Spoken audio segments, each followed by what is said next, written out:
하나님께서 오늘 주시는 말씀 호세아 2장 2절부터 13절입니다. 구약성경 1257쪽입니다.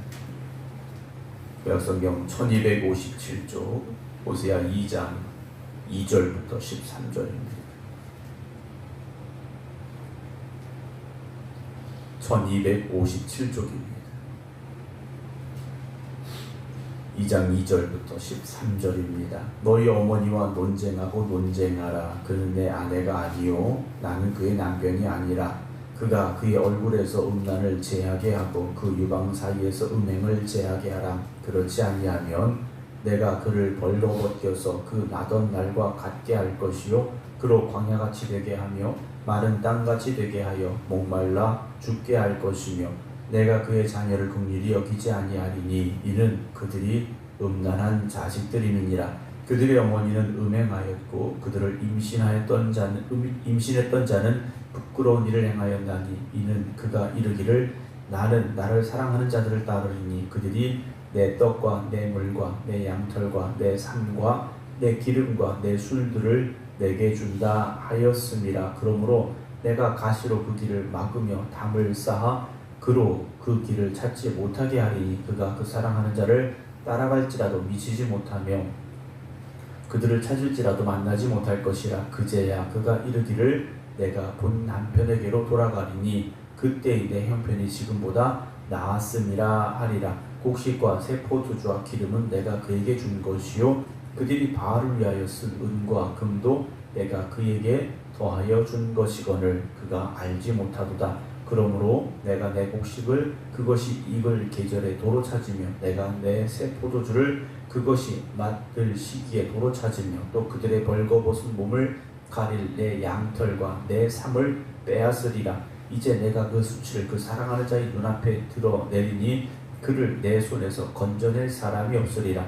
내가 그의 모든 희락과 절기와 월삭과 안식일과 모든 명절을 폐하겠고 그가 전에 이르기를 이것은 나를 사랑하는 자들이 내게 준 값이라 하던 그 포도나무와 무화과나무를 거칠게 하여 수풀이 되게 하며 들짐승들에게 먹게 하리라. 그가 귀고리와 폐물로 장식하고 그를 사랑하는 자를 따라가서 나를 잊어버리고 향을 살라 바알들을 섬긴 시일대로 내가 그에게 벌을 주리라. 여호와의 말씀이니라. 아멘. 할렐루야. 오늘도 아침 날씨가 새벽 날씨가 좀 쌀쌀한데요. 교회 오실 때 따뜻하게 오시고 또 길이 좀 더 미끄럽거나 할 때는 좀 안전하게 오실 수 있도록 주의하셨으면 하는 말씀을 부탁을 드립니다. 호세아서 오늘 2장의 말씀인데요. 이 호세아서는 결국 간단하게 말씀드리면 하나님만 사랑해야 될 하나님의 신부와 같은 이스라엘 백성들이 신랑 되신 하나님을 저버리고 자기 행복을 쫓아서 우상을 섬겼다. 그래서 하나님께서 그들을 음란하다 말씀하시고 다시 돌아와야 된다 경고하시고 그렇지 않으면 하나님의 징계가 있을 것이다 라는 말씀이 바로 이 호세아서의 말씀입니다. 우리는 한번 생각해 봅니다. 이스라엘 백성들이 하나님의 은혜로 출애굽을 하고 홍해바다를 건너고 광야에서 40년 세월을 그 은혜 가운데 살고 요단강 건너서 정말 하나님이 주신 적과 꿀이 흐르는 땅에 들어가서 승리하고 그 땅을 차지했는데 왜 우상을 섬겼을까 하는 거죠. 왜 우상을 섬겼을까라는 겁니다. 우상을 섬기는 게 더 행복하게 사는 길처럼 보였다라는 거죠. 여러분 마귀가 유혹하고 세상이 유혹할 때는요, 마귀가 뿔난 악하게 무섭게 생긴 그 모양을 하고 우리에게 와서 유혹하는 게 절대 아니지 않습니까? 그럴듯하고 보암직하고 먹음직하고 탐스럽고 선악과를 쳐다보듯이 그런 마음이 들도록 우리에게 찾아와서 유혹하고 있다라는 거죠. 우리는 에덴 동산에서 뱀이 와서 유혹했다니까 어떻게 뱀을 하고 얘기하고 그랬을까? 에덴 동산에서는 모든 것이 아름다운 존재들이었다라는 겁니다. 모든 것이 하나님 보시기에 아름다운 것들 뿐이었습니다. 그런데 그 유혹 앞에서 무너졌다라는 거죠. 오늘 우리가 살아가는 삶을 통하여서 끊임없이 이런 유혹을 찾아옵니다. 끊임없이 우리에게 유혹이 찾아올 텐데 그 유혹 앞에서 우리는 어떻게 맞서고 있는가 하는 것이죠. 오늘 2절 보면 너희 어머니와 논쟁하고 논쟁하라 그랬습니다. 그는 내 아내가 아니요 나는 그 남편이 아니다 그랬습니다. 그가 그의 얼굴에서 음란을 제하게 하고 그 유방 사이에서 음행을 제하게 하라 라고 말씀을 하셔요. 이제 이스라엘 백성들에게, 자녀된 이스라엘 백성들에게 하나님께서 지금 말씀하고 계시는 겁니다. 음란을 제하라 라고 말씀하셔요. 음행을 제하라는 겁니다. 하나님만 사랑하고 하나님만 섬기며 하나님께 예배 드려야 될 그들이 지금까지 가지고 있던 그 온갖 음행을 다 제거해 버려야 된다. 하나님께서 명령하시고 선언하십니다. 3절 그렇지 아니하면 하나님이 말씀하시는 건 음행을 제하라, 음란함을 제어버려라, 우상을 다 없애라 이겁니다. 근데 그렇지 않으면 내가 그를 벌거벗겨서 그 나던 날과 같게 할 것이요 그로 광야같이 되게 하며 마른 땅같이 되게 하여 목말라 죽게 하겠다 라고 말씀하시죠. 이때가 언제입니까? 하나님께서 애굽에서 품어 안아내셨던 광야의 40년 세월을 아마도 그들이 기억하게 하시는 말씀인 것 같습니다. 광야 한가운데서 하나님이 그들을 먹이고 입히지 아니하셨다면, 마실 물을 주시지 않으셨다면 그들은 거기에서 다 죽었을 거라는 거죠. 배고파 죽고 목말라 죽고 헐벗어 죽고 40년 동안 그랬을 거라는 겁니다. 그런데 발이 부르지도 않았죠. 옷이 해지지도 않았죠. 먹을 것이 떨어지지 않았죠. 마실 물이 멈추지 않았더라는 거예요. 구름 기둥, 불 기둥으로 40년을 하나님께서 함께 하셨다라는 거죠. 광야에서 그들을 먹이고 입히셨던 분이 누구시냐? 하나님이셨다라는 겁니다. 그런데 가나안 땅에 들어왔더니 이들이 생각이 바뀌고 마음이 바뀌고 삶이 변했다라는 거죠. 여기서는 하나님보다는 저 바알을 섬기는 게 나한테 더 행복할 거야.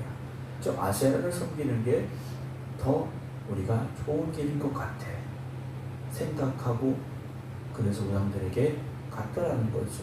근데 하나님께서는요, 아니다 하시는 겁니다. 어제도 애굽에 대한 심판에 대한 말씀을 함께 나눴지 않습니까? 하나님께서 나일강물 말라버리게 하시면 사막이 되는 겁니다. 그러나 사막에도 단비를 내리시면 푸른 숲이 우거질 수 있다는 거죠. 오늘 우리는 결정해야 됩니다. 그리고 하나님이 기뻐하시는 결정을 내려야 됩니다. 4절 내가 그의 자녀를 긍휼히 여기지 아니하리니 이는 그들이 음란한 자식들 대를 이어가며 그 음란함이, 음행이, 그 우상을 숭배함이 계속되고 있었다라는 거죠. 그들의 어머니는 음행하였고 그들을 임신했던 자는 부끄러운 일을 행하였나니 이는 그가 이르기를 나는 나를 사랑하는 자들을 따르리니 그들이 내 떡과 내 물과 내 양털과 내 삶과 내 기름과 내 술들을 내게 준다 하였습니다. 여기 답이 나오죠. 좋은 걸 나한테 준다고 하니까 내가 그렇게 한 겁니다. 바알을 섬기고 아세라를 섬기고 우상을 섬겼던 이유가 뭡니까? 비를 준다고 하니까, 바람을 잘 준다고 하니까, 햇빛을 잘 준다고 하니까.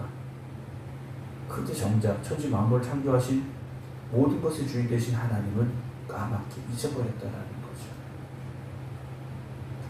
여러분들의 삶은 어떻습니까? 마찬가지 아니겠습니까? 하나님이 주셔야 되는 것, 하나님이 허락하셔야 되는 거 아니겠습니까? 그러므로 6절 그러므로 내가 가시로 그 길을 막으며 담을 쌓아 그로 그 길을 찾지 못하게 하겠다라고 말씀하시죠. 우상에게 가던 길을 가시로 막아버리겠다. 담을 쌓아서 길을 찾지 못하게 만들어버리시겠다 하고 하나님 말씀하십니다. 그가 그 사랑하는 자를 따라갈지라도 미치지 못하며 그들을 찾을지라도 만나지 못할 것이라. 그제야 그가 이르기를 내가 본 남편에게로 돌아가리니 그때의 내 형편이 지금보다 나았습니다. 하나님이 주셨던 은혜가 최고입니다. 하나님이 주신 축복이 완전한 겁니다. 우상을 섬겨서 내 힘으로 살아서 무엇인가 이룬 것 같고 대단한 것 같고 결국 그렇지 않다라는 거죠. 8절 보면요, 곡식과 새 포도주와 기름은 내가 그에게 준 것이요. 누가 주신 겁니까? 하나님이 주신 겁니다. 그들이 바알을 위하여 쓴 은과 금도 내가 그에게 더하여 준 것인데 알지 못했다라고 말씀하시죠. 하나님이 다 주신 것이다라는 거죠. 가나안 땅에 들어와서 그들이 수고하지 않은 것을 먹게 하셨고 모든 것의 주인이 되게 하셨는데 진짜 주신 분이 누구인가? 그리고 그 모든 것을 계속해서 공급하실 분이 누구이신가? 잊어버렸고 착각했다라는 거죠. 이른 비도 주셔야 되고 늦은 비도 주셔야 되는데 그걸 하나님이 주시는 건데 우상이 주는 줄로 착각하고 살았다라는 거죠. 아무리 적과 꿀이 흐르는 땅이라 할지라도 자기 마음대로 살면 여기는요 광야 같은 곳이 될 수밖에 없습니다. 비록 우리가 광야에 살지라도 하나님의 말씀에 순종하며 살아가면 하나님께서 매일의 만나를 주실 겁니다. 반석에서 생수를 주실 겁니다. 어디에 있느냐가 중요한 것이 아니지 않습니까? 하나님과 함께하는 삶을 살아가야 됩니다. 근데 우리는 인간적인 생각을 가지고 좀 더 안락하고 좀 더 풍요롭고 좀 더 생각하고 우리가 보기에 더 좋은 것 이런 것들을 쫓아가려고 한다는 거죠. 그러다 보면 어떻게 됩니까? 하나님에게서 점점 멀어집니다. 요즘 왜 젊은이들이 교회를 떠나느냐? 여러 가지 이유 많습니다. 여러 가지 이유 많아요. 세상이 변하고 그런데 한 가지만 꼽으라면 먹고 살만해졌기 때문입니다. 젊은이들뿐만이 아니죠. 우리도 마찬가지 아니겠습니까? 배부르고 등 따수면 어떻게 되겠습니까? 좀 더 자자, 좀 더 듣자 할 수밖에 없죠. 우리가 영적인 갈급함을 그래서 잊어버리면 안 됩니다. 영적인 갈급함을 우리가 늘 고백하며 살아가야 됩니다. 우리 말이 뭐가 있습니까? 목마른 사람이 몸을 파지 않습니까? 우리가 갈급함이 있으면 어쩔 수 없이 기도할 수밖에 없습니다. 70년대, 80년대, 90년대 왜 밤새워서 기도하는 이들이 교회마다 차고 넘쳤느냐라는 거죠. 그만큼 갈급했다라는 것이고 그만큼 하나님이 모든 것을 주셔야 됨을 고백하는 이들이 있었다라는 거예요. 근데 지금은 그렇지 않지 않습니까? 코로나가 모든 걸 바꿔놨다. 그런 것 같지만 그렇지 않습니다. 코로나 때 교회 안 가보니까 주일날 교회 안 가고 집에서 예배 드려보니까 별 문제 없었거든요. 우리는 그 익숙함에 편안함에 익숙함에 빠져들고 있다는 겁니다. 점점 우리가 어떤 길을 가고 있는가 어디를 향해 가고 있는가 잊어버리고 있다는 거죠. 다 하나님이 주신 것인데 잊어버리고 있는 거죠. 9절 그러므로 내가 내 곡식을 그것이 익을 계절에 도로 찾으며 곡식이 익을 때쯤 하나님께서 거둬가시겠다라는 겁니다. 우리로 말하면 추수할 때가 됐는데 벼를 심고 모를 심고 이제 추수할 때가 다 됐는데 하나님께서 쓸어버리시면 추수할 수 없게 되지 않습니까? 과일이 탐스럽게 잘 달려가고 있는데 태풍이 왔습니다. 다 떨어져 버립니다. 어떻게 그걸 추수할 수가 거둘 수가 있겠느냐라는 거죠. 내가 새 포도주를 내 새 포도주를 그것이 맛들시게 도로 찾으며 말씀 보면요. 곡식도 누구 겁니까? 하나님 거고 새 포도주도 하나님 거예요. 우리가 농사졌으니까 내 거라고. 내가 포도 기르고 포도를 잘 길러서 포도를 따서 포도주를 담았으니까 내 거라 생각하는데 하나님께서 내 거다 하시는 거예요. 또 그들의 벌거벗은 몸을 가릴 내 양털과 내 삶을 빼앗아 가겠다라고 말씀하시죠. 하나님께서 다 가져가시겠다라는 겁니다. 왜요? 하나님 거니까. 어젯밤에도 말씀드렸지 않습니까? 내게 있습니까? 없지 않습니까? 내가 지금 입고 있으니까 내 것이라고 생각하는 것뿐이지 내 손에 붙잡고 있으니까 내 것이라고 착각하는 것이지 하나님이 가져가시면 남을 것이 없다라는 거죠. 이제 내가 그 수치를 그 사랑하는 자의 눈앞에 드러내리니 그를 내 손에서 건져낼 사람이 없으리라. 내가 그의 모든 희락과 절기와 월삭과 안식일과 모든 명절을 폐하겠다라고 말씀하셔요. 이스라엘 백성들이 우상을 섬기면서도 절기도 지켰고 월삭도 지켰고 안식일도 지켰고 하나님 정하신 명절도 지켰습니다. 그런데 하나님께서 다 폐해버리시겠다라고 말씀하시죠. 희락도 하나님이 주셔야 되는 건데, 여러분 TV를 보면서 어떤 재미난 이야기를 들으면서 웃을 수 있겠죠. 그러나 여러분, 이것은 희락과는 전혀 다른 겁니다. 잠깐의 즐거움인 거죠. 잠깐의 웃음인 겁니다. 그러나 희락은요, 하나님이 우리 안에 주시는 샘솟는 기쁨입니다. 이건 어느 누구도 빼앗아갈 수 없는 기쁨인 겁니다. 근데 하나님께서 다 거둬가시겠다라는 거죠. 13절에 12절 그가 전에 이르기를 이것은 나를 사랑하는 자들이 내게 준 값이라 하던, 우상들이 준 것이라고 착각했던 그 포도나무와 무화과 나무를 거칠게 하여 수풀이 되게 하며 들짐승들에게 먹게 하겠다 라고 말씀하시죠. 바알이, 아세라가, 온갖 우상들이 농사 잘 되게 해줬다 착각했었는데, 하나님께서 다 거칠게 하여 수풀이 되게 하시고 그 있는 것마저 들짐승들이 먹게 하시겠다라는 거죠. 13절 그가 귀고리와 폐물로 장식하고 그 사랑한 자를 따라가서 나를 잊어버리고 향을 살라 바알들을 섬긴 시일대로 내가 그에게 벌을 주겠다라고 말씀하십니다. 하나님은 갚아주십니다. 하나님은요, 반드시 갚아주셔요. 그럼 우리가 오늘 무엇을 심어야 되겠습니까? 믿음을 심어야 되지 않습니까? 믿음의 삶을 살아가야죠. 그래야 하나님께서 우리에게 더 좋은 것으로, 더 선한 것으로, 더 복된 것으로 갚아주시지 않겠습니까? 이스라엘 백성들은요, 하나님의 진노와 심판으로 받을 수밖에 없는 상황이 지금 눈앞에 놓여져 있다라는 거죠. 여러분, 세상의 길을 쫓지 마시고 하나님 이끄시는 길을 향해 나아갈 수 있는 저와 여러분들이 되기를 주님의 이름으로 축원합니다. 오늘도 하나님 우리에게 말씀하십니다. 내게로 돌아오라고 말씀하십니다. 오늘도 하나님 앞에 다시 나아가는 저와 여러분 되기를 주님의 이름으로 축원합니다. 기도하겠습니다. 우리를 사랑하신 하나님, 감사와 찬송과 영광을 올려드립니다. 우리가 하나님만 바라보겠습니다. 하나님만 의지하겠습니다. 하나님의 말씀에만 순종하겠습니다. 오늘 이 새벽에도 다시 결단합니다. 흔들렸던 우리의 믿음이 다시 하나님만 향하는 믿음이 되게 하여 주시옵소서.